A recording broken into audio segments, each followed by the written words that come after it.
Welcome to Modern Musings, conversations with the maiden, mother, and crone, where we look at ourselves and the world through the lens of the 21st century.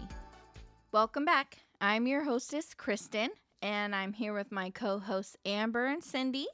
Hello. Hello. Today we are celebrating upcoming National Letter Writing Day on December the 7th. And so we thought that today would be a great topic to talk about the art of letter writing and just handwriting in general. Mm-hmm. And, the holidays are coming up. So, that, encompasses the tradition of Christmas letters and, letters to yourself, future me letters and things like that. So I thought that would be a really fun topic to explore today. For sure. Because is letter writing a lost art? I don't think it is. Well, I mean, maybe. I think there are diehards among us who still believe in letter writing. I know I'm one of them. Written. Now, I don't handwrite mine usually. I usually type them, but I do write lengthy letters to several people on occasion, and I write Christmas letters or the end of the year letter, whatever, that I tuck into my Christmas cards every year, and I send So we're talking about like letters, but not necessarily handwritten letters, right?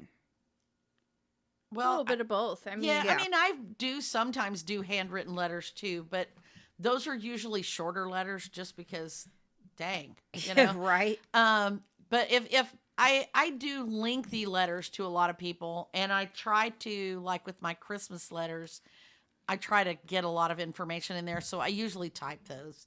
Yeah, you're trying to get it all to fit. I'm trying to get it all to fit on one sheet of paper. So yeah, I can understand that.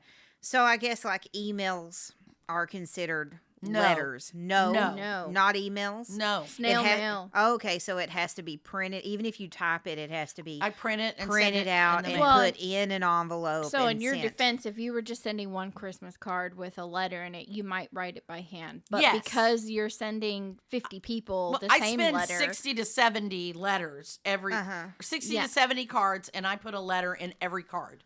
So because same letter, and I do enjoy those. Like y'all both send one.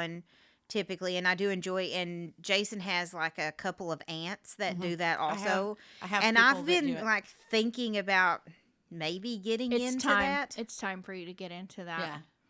Yeah. You're married now, so it's not just you, and you're not. And this is the reason I started doing it. My aunt always did Christmas letters. And I actually found out much later that it was my uncle who wrote the letter, but and I always thought it was her. But he always wrote a catch-up letter, and their children are grown and they have grandkids, and they would talk about their job changes and things that were going on in their lives, and then the things that were going on in their children's lives. And because I don't talk to them all the time, it was a great way for me to keep up with what's going on with their children and their grandchildren and them too.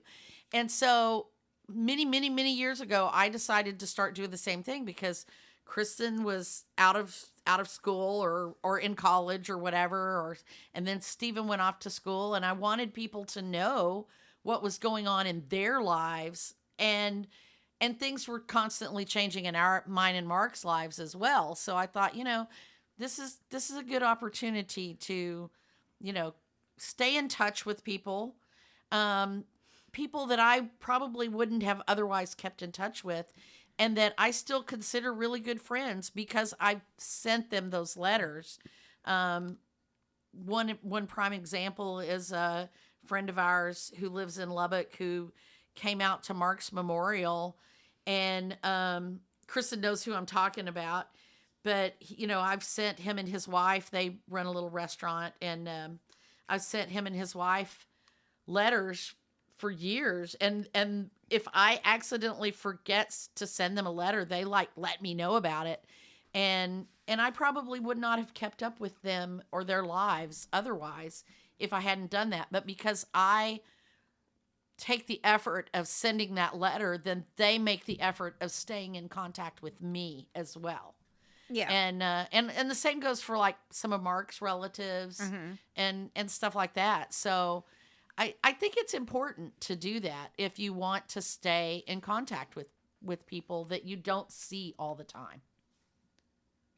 So, and now that you're, like I said, now that you're married, you have not just you. It's, you talk to people on Facebook and stuff or whatever, or text, but not everybody catches everything. Right, exactly. And that's my point of the letter. Kind of taken a step back from Facebook. And people don't know what Jason's doing. People don't know what you're doing. And, it's just a great way to just kind of share that information without just going, hey, guess what I did? Yeah.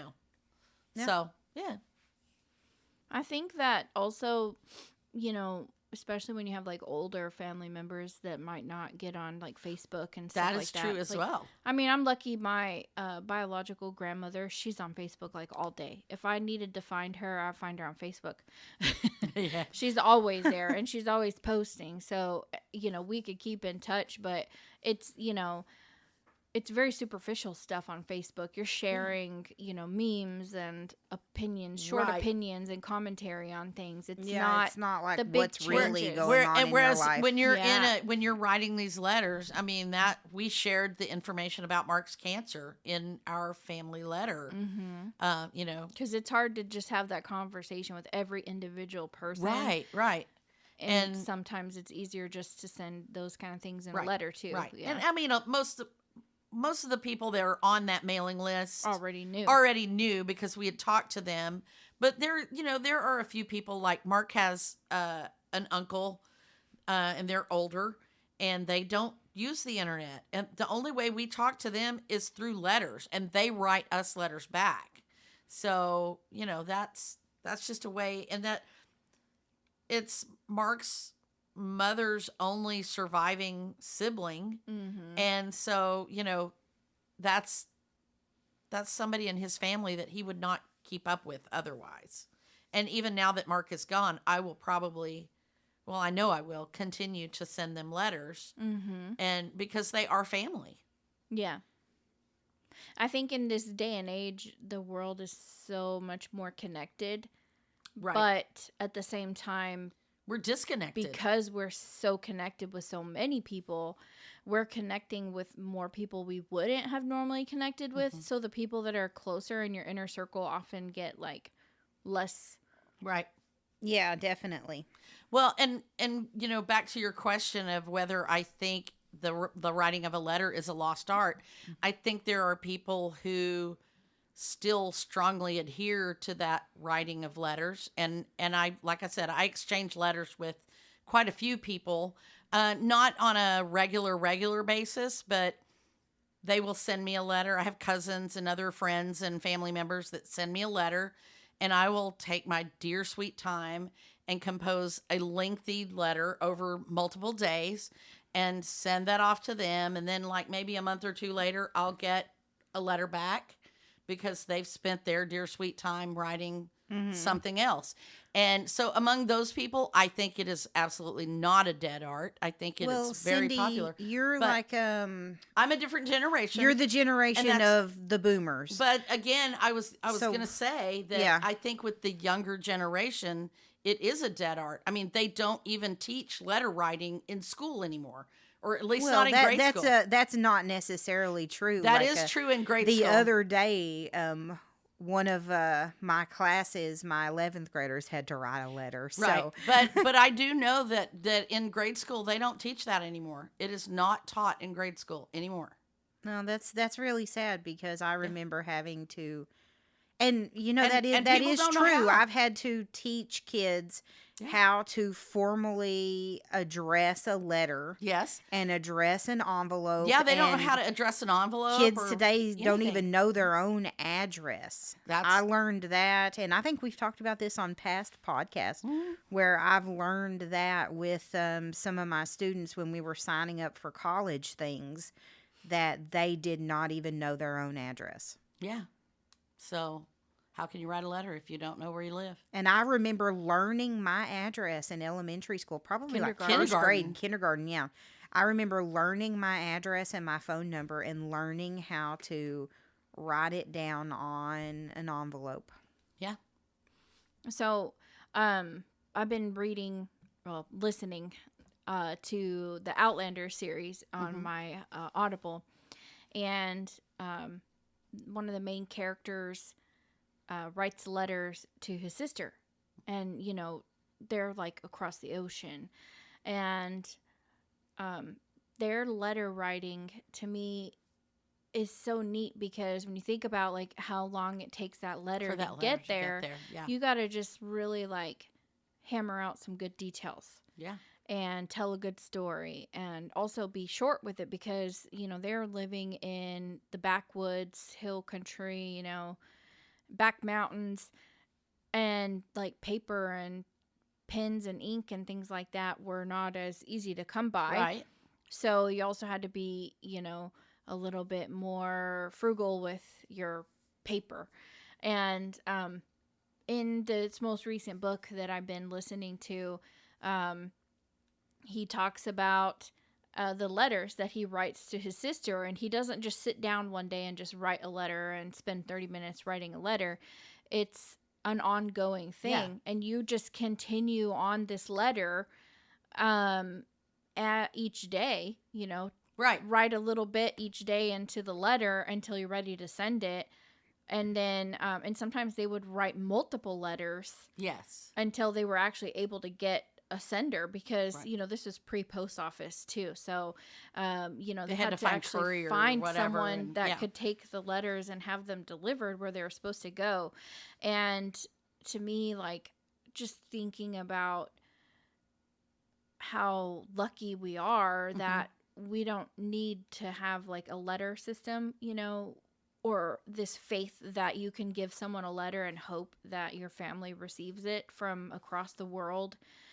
That we can just pick up our phone and send a text message. So yeah, the art of letter writing is maybe a lost, in my generation, but we have like this whole like different aspect of how we can reach out to people. We don't have to wait, months to hear from our sister, and then also plot out how we write a letter so that we don't, scare the dickens out of them. Right. Because, she was talking about in the story, like, there was some really bad news of something that occurred to their family, but they didn't want to start anything in the letter about it because they didn't exactly have like the final outcome just yet. And so they didn't want to send her a letter telling her about the bad news for fear that they wouldn't be able to send a follow-up letter on the outcome. And they didn't want it to worry her, because what if they never get to send her another letter? So then she would spend forever always worrying, wondering, because they lived in like South Carolina and she was in Scotland. So just to think about, having to think that through, like, we think about like sending someone a text message and wondering if our tone is taken the right way. Right. Not even thinking about like, oh, this span of time between letters, maybe I shouldn't say that, and I'll withhold like this really exciting news. Well, so, we do that to a certain extent in our text just a messages. Little differently. We'll go to the, last night was a perfect example. My niece had to go to the ER because she cut her finger, and I took her to get some stitches, and I did not text you guys anything until I knew what what was going on with it, so I waited until we knew that she was going to get stitches and that we would be going home soon. So, because otherwise you would just sit and worry or whatever, so yeah. Yeah. So I just thought that was really neat. And I thought, man, that'd be really cool to just sit down and like write a letter to someone, but not sit down and like force myself to try to recap everything in 30 minutes and try to fill a page with, oh my gosh, all these things I haven't told you about. And just sit down and write like, oh, I sat down with my family. We watched a movie. It was really great. You should check out this movie, blah, blah, blah. And then come back tomorrow. And, my husband made the most delicious dinner. I sent the recipe for you too. And that's the way people used to write to each other. It really was. Exactly. It's very different than, I do love the Christmas letter though, because I feel like if you aren't like recapping your year in some way, you're really missing out on all the things that happen, all the change. I know some people do it, not necessarily in a letter, but like we have a friend who does his, on his birthday every year. Yeah. And he recaps his entire year on his birthday on Facebook. And it's the same principle. It really is. Yeah. So yeah, I like it, but it's a different kind of letter than what you're talking about too. And like what you're talking about, like this long extended letter, that's the kind of letters I write to some of my friends and family that I write to. I'll just start this little letter and just kind of keep adding to it until I feel like there's enough stuff there to send. Yeah. Yeah. But, the recap, I really like that idea because, your letters, I save those and it's almost like I could just bind them all.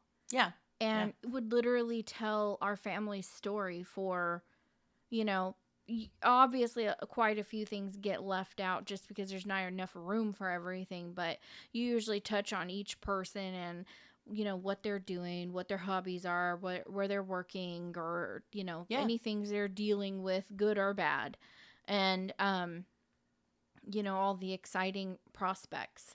And I like that because I think you get the chance to celebrate all the little victories at the end of the year and share, hopes and dreams and fears, even, for those going through difficult times. It's also your chance to just let people know, like, hey, I'm going through this, without feeling like you have to be, I don't know, a burden. Right. I know some people don't like to share, what's going on with their lives because they feel like it's too intimate. But when you're sending it in a letter to everybody and you're just like, hey, this is what I'm going through, I think it's a lot more freeing. It's very cathartic. It really is, because you can say, hey, this has been a hard year. We went through, this, and we went through that, but we're still here. And that's the other thing. It's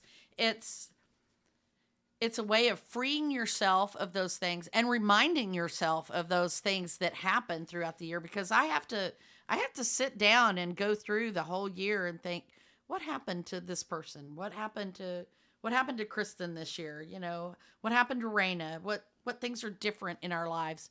And so it's helpful for me to remember and recap those things, but also it's a little cathartic to, to address the issues and say, we had a really hard year and we went through these things, but you know what? We're still here. We're still happy. We're still together. We're still a family, and that's good, and maybe that gives hope to somebody else too, that, well, they made it through that. Maybe I can too, So, I mean, there's, like I say, it's a good way to reach out to people and to be connected to people. So,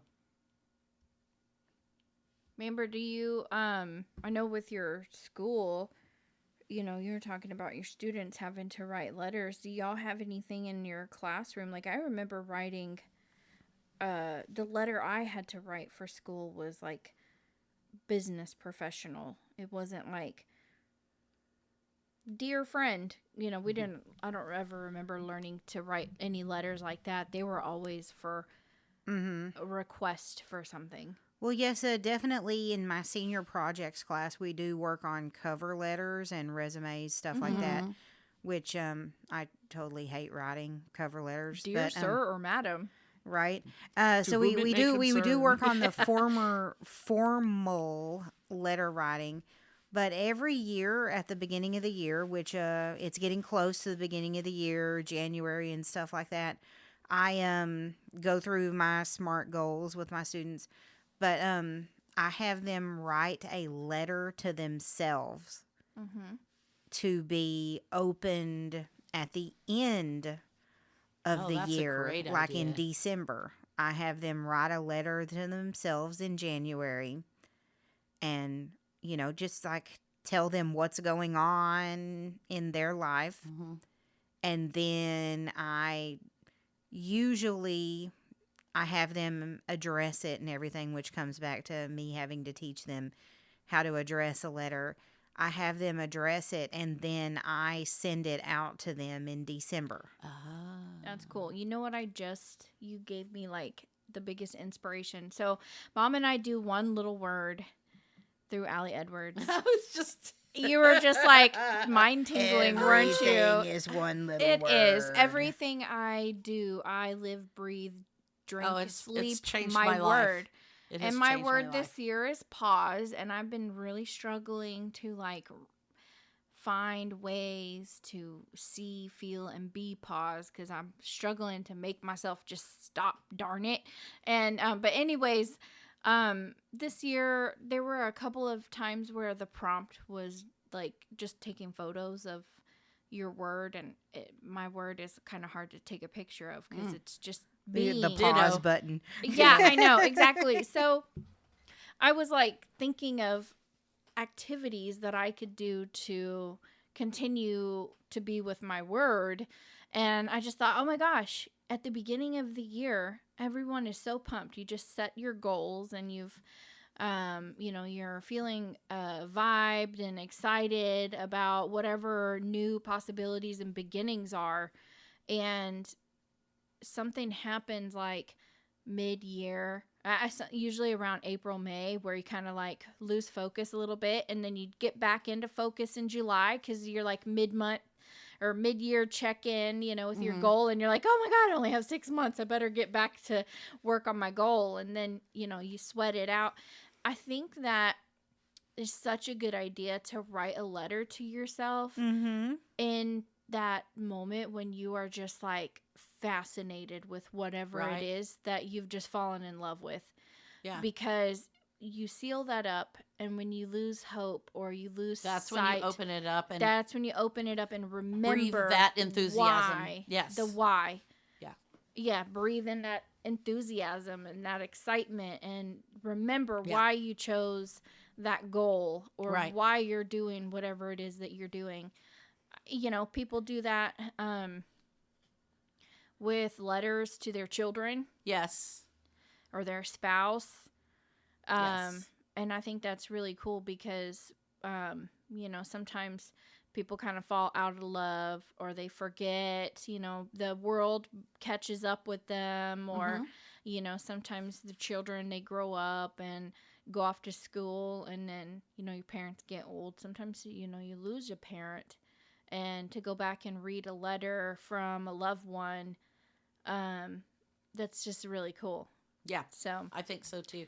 I have you're saying the mind tingle thing, because when you were talking, I had that mind tingle for a minute, and I was thinking, man, I wish I had written a letter to myself right after Mark died, because I think I needed to tell myself that I would get through this, that there is hope or whatever, because now I'm at this point where I'm beginning to see that little bit. But there have been times where I think it would have been nice to have that that letter to myself, or maybe even before he passed away, or have him write something to me before he passed, so that I could have that to read later when it's hard. Like you talked about parents writing letters to their children. My mother wrote something. I had a baby book that she started when I was a baby, and she wrote a little passage in the front of it. And I was like, I go back to that sometimes and remember the mother that I had when I was first born, who through mental illness and life and whatever wound up not being the mother that raised me. But going back to that reminds me that that mother did exist, and she was there, and I don't know. And the things that she wrote to me about are still things that are very important to me. So, it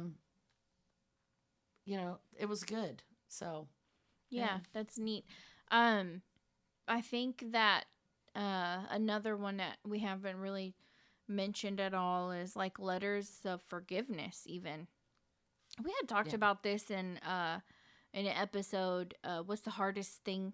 Yes. And I'm like, that is actually like a really compelling thought, like to write a letter of forgiveness, like to whoever. Like, I don't even think like that letter needs to be received by that person. Oh, but no, even just if writing it for yourself. Right. You could and write I've it done that.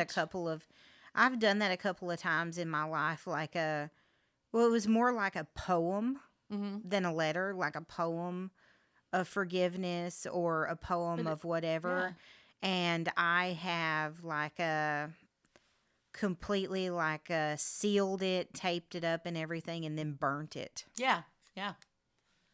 It's a great way to release those things. I have done that a couple of times, like just like poured all of my emotion in something and then sealed it up and then burnt it. There is also self-forgiveness and writing a letter to yourself to forgive yourself.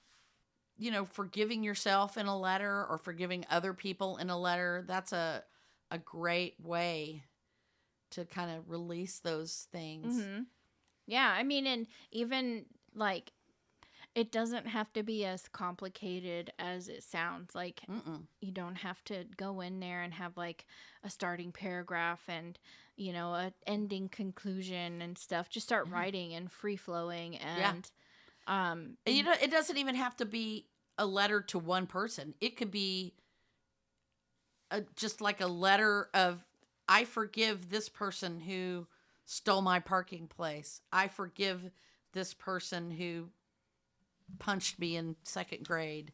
I just list them all off, all the things that need forgiveness, because why are you holding on to that? Why are you holding on to that? Absolutely. So, give it a shot. Try writing out, a letter. Maybe start with yourself or a person that you may, an anonymous person or a particular person if you have someone in mind. But if you can't think of any particular person that you're necessarily like ready to make a big step and to that, and just knowing that like when you're writing a letter of forgiveness, it doesn't have to end. You can make it a continuation, a letter that you continually add on to. That's true. Because, just because you write the letter doesn't mean that you're done. Sometimes you need more time. Right. So don't forgiveness be upset. is a process. Yeah. Don't be upset at yourself if you wrote that letter of forgiveness, but you're still mad. Yeah. Because forgiveness is a process. It takes time. And you have to let things go. And sometimes they come apart in little pieces and little flakes or little... Right, because just like that Christmas letter, you're not going to just write one letter. You have to peel it like an onion. You're going to keep writing them a letter every year and continue that process. So I thought that would be an interesting twist to letters of forgiveness, is just, just in the art of letter writing, is giving that a spin. I'm sure that... if you haven't written a letter in a really, really long time, it might sound like a lot, but maybe just sending one in a short stationery in a card or to like your bestie to surprise them. Everyone loves Happy Mail. Yeah. So don't be worried about like, are they going to think I'm weird because I wrote them a letter? Yeah. I know people in my generation and younger might feel like, oh, why would I send a letter? Think that would be weird. Like, why is someone sending me a letter? But I don't think you have to worry about that, because I think that if you're sending a letter to people that you love, then they will receive that letter and cherish it. Love. Yeah. Yeah. And love it back. Yeah. Yeah. And you might be surprised. Send a letter to your best friend and tell her why you love her. Why you love her. Yeah. Or send a letter to your spouse. Yeah. And tell them why you love them, or your children. Yeah. Yep. Or your grandma, because she probably hasn't heard from you in a while, and she would really love a letter from you too. Or your mom, Stephen. So I dare you all to write a letter on December the 7th, National Letter Writing Day. All right. Very good. For sure, I'm going to write somebody a letter. I'm not going to say who. All right. Okay. Well, what are we talking about next week? Next week, we are talking about Christmas decor. Because, we're in December. And we like to decorate. And we like to decorate. And we like to celebrate. Celebrate and decorate. We have all kinds of little Christmas. You think we've run out of Christmas topics, every year, but no. Holidays and Christmas we can talk about multiple times a year. Forever. Yes. Forever. So we're going to talk about Christmas decor. I don't know where that's going to go. You never know, but I think it'll be fun. So that's next week. Looking forward to it. Well, thank you so much for stopping by, listening to us today. We hope you come back every week. Our episodes come out every Wednesday. And we would love to hear from you on MMC Chat. If you have thought of any other, I'm sure I left out some other kind of letters. I mean, hit us up on MMC Chat on Facebook, modernmusings.net for our blog. And then we also have our Heard It on the podcast, where if we mention any person, place, or things that might have a website link, we'll share it there. And we just want to thank all of you listeners. So, hopefully you're having happy holidays, and we'll see you next week. Bye.